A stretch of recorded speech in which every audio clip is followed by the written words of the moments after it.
Imagine this, you have been knitting for such a long time on your masterpiece of a colorwork sweater. You see the finish line just down the road when all of a sudden you spot a sneaky mistake in the colorwork about 30 rows down from where you're currently working. And now you have a dilemma. Do you unravel all the way back through all of your colorwork to fix your mistakes? Or do you just leave it in and pretend not to notice it every time you look at the sweater? But what about a wonderful third option? We don't have to unravel anything back, and our colorwork mistakes can be fixed with duplicate stitch. So today, for day 8 of Craftmas, let's start knitting our sleeves, which is going to take a while because they're 2 at a time from the bottom up. And while that's going on, why don't we fix the colorwork mistakes in our knitted sweater? I was too lazy to wind up another ball of green, so I am currently knitting the sleeves of this sweater from each end of this ball. One is from the center pull and one is from the outside, and we'll meet in the middle somewhere. Like I described before, these sleeves are a little unique from any other vintage sweater that I've ever seen because they are knit in the round from the bottom up, and then at the top is where we switch to knitting it flat. Every other vintage sweater I own or have directions to has the sleeves knit flat from the bottom up, so this knitting in the round is really very different. But I like it. It's nice to switch it up, especially when I have honestly been knitting at this sweater nonstop for the last like 4 days. However, this is another part of the pattern where I'm not exactly sure that you need to watch me doing endless rows of green stitches. So why don't we go to an alternate version of me where I fix the errors that I did in my front and back panels in the colorwork with some duplicate stitches. Never done this before, this is my first time, so let's try it out. And hopefully by the time I'm done with that, we've made some significant progress on the sleeves. First, point out exactly where each of the issues lie. The first one that jumps out at me is I did an extra row here, so we're gonna mark that one. While I'm probably not gonna cut into most of the yarns to fix this, I do think I might cut into this one because I think the white might stick out quite a bit in the background and it's a long run of yarn, so I might cut this in the back and then pull out both sides and tie it in place. You'll see what I mean a little bit later. So let's see, do we have any other mistakes that I can see right away? Nope, thank goodness. On the back, this is the only one. Let's go to the front. I definitely made a few more mistakes here. So first of all, we have an extra stitch here on left and right, and that's actually because I wrote the colorwork pattern wrong. So I do want to fix that. So this is an extra stitch. This is an extra stitch. Now, I don't know if I'm gonna cut this one. I might though, because I think we have a pretty long tail here, which might be enough for us to weave in the end. We'll see. And then here we have this extra little accidental growth. So that's a few rows of mistakes right there that I need to fix.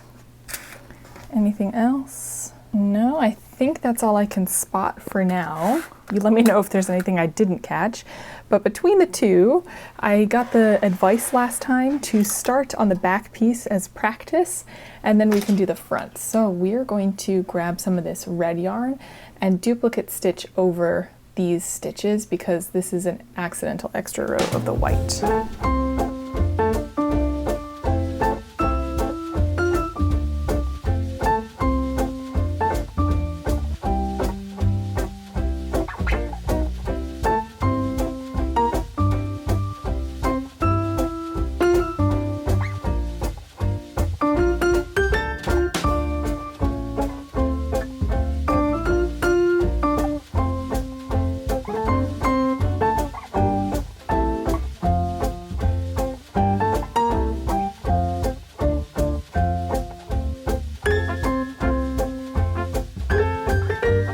I think the wonderful thing is that even if I left it like this, it is basically gone.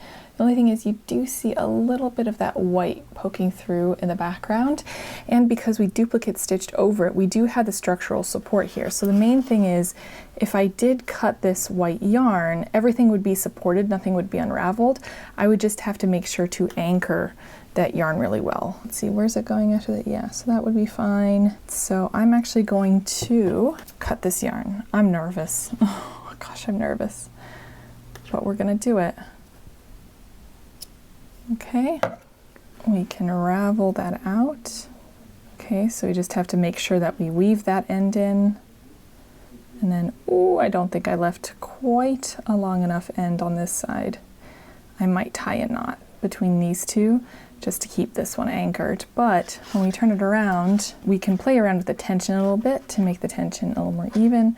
But now we don't have that white background anymore. We've just fully replaced it with the stitches in the red. So let's anchor everything to make sure it doesn't unravel and keep duplicate stitching in the rest of the pieces. So yeah, this is the back done, fully replaced.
So I think we have fixed all of the mistakes in the colorwork, so let's check in with alternate version me and see, are we ready yet with the sleeves? I've only gotten this far on the sleeves. Is there something else that you can do while I keep knitting on these as fast as I can?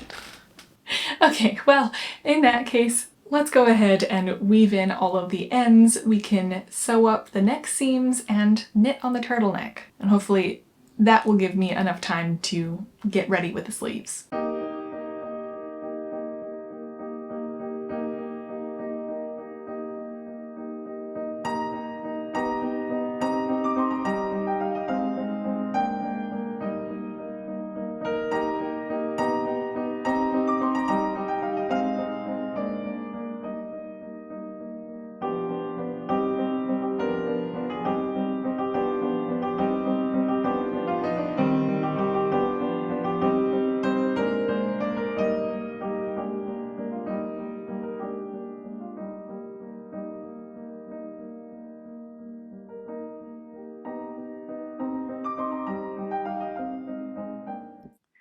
All right, I'm basically ready for the sleeves. How are the sleeves coming along? I've been trying my best to knit as fast as I can, but I've only gotten this far on one sleeve and no progress on the other one. So is there anything else that we can have a fun chat about while I keep knitting as much as I can? Well, the rest of the sweater is ready for the sleeves, but I guess in the meantime, while you're still working on them, I can tell everyone a little bit about the history that I learned about knitting sweaters in the round versus knitting them flat. You might remember from the history of vintage knitted ski sweaters that Anniken Sibben published a Norwegian knitwear book in 1930, and as part of it she had a revolutionary pattern, the Greenlander sweater, that is knit in the round from the top down with a yoke colorwork at the top. It's thought that this is the basis for the really popular Icelandic sweaters today. Now, at the time, from what I can gather, it was revolutionary that it was a knit top-down sweater with a colorwork yoke, but actually knitting in the round is thought to be the first style of knitting. So that is not really the new concept. Probably the new concept was to knit it from the top down in that round yoke style with a colorwork at the neckline. I feel like many people believe that knitting sweaters in the round particularly is a modern invention, but from what I can gather, the first full knitted pieces, like the earliest knitted pieces that we have that are available in a more full construction, were all knit in the round, including sweaters. I guess I don't think they would have been considered sweaters at the time, but they were garments for the upper body. Some of the earliest depictions of knitting, which is Mary knitting a garment, are knit in the round from the bottom up. The Norwegian sweaters we've been talking about are also typically knit as tubes and then steeked at the neckline and at the armholes to insert your sleeves and create wider neck openings if needed. I find that absolutely fascinating. A very popular vintage knitwear designer, Elizabeth Zimmerman, she's contemporary with I think the 40s, 50s, and 60s when she was writing her knitwear patterns. She created a knit in the round top-down colorwork yoke sweater, and she submitted that knitting pattern to a large knitwear publishing company that loved the pattern so much that they actually made it the cover of one of their magazines. This is that actual sweater. This is the one that she knit, and when they received the pattern that she wrote, they actually converted it from being knit top down in the round to being knit in pieces flat, which actually incensed Elizabeth Zimmerman so much that she refused to write any more knitwear designs for large companies and started self-publishing her patterns. And now there are multiple books out there authored or co-authored by Elizabeth Zimmerman, are still highly regarded today. One of my main questions though that I still haven't really gotten an answer to, and I'd like to know if you know, is when did we go from garments being knit in the round to them being knit mainly flat? You might sometimes see this mannequin in the background of some of my shots, and this is one of the earliest cardigans I've ever knit, and it is knit flat. It is a cardigan, a pattern from the 1840s.